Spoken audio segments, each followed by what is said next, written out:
ko lang ang aking ginawa. Ayan ang kanyang order.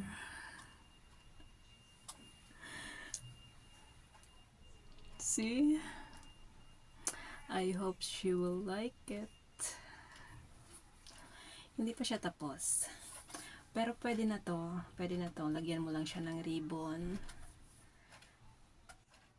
At pwede mo na siyang ibigay sa iyong pagbibigyan. Pero ang gusto niya ay nasa flower vase. Binigyan niya ako ng flower vase at doon ko siya ilalagay.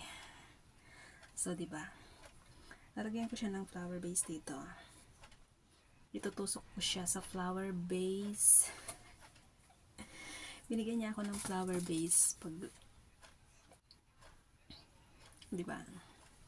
Pero pwede mo na tong pang gift. Lalagyan mo lang siya ng ribbon. So, diba?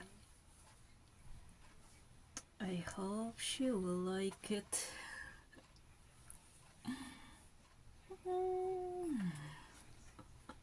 Pwede natin ilagay sa ulo.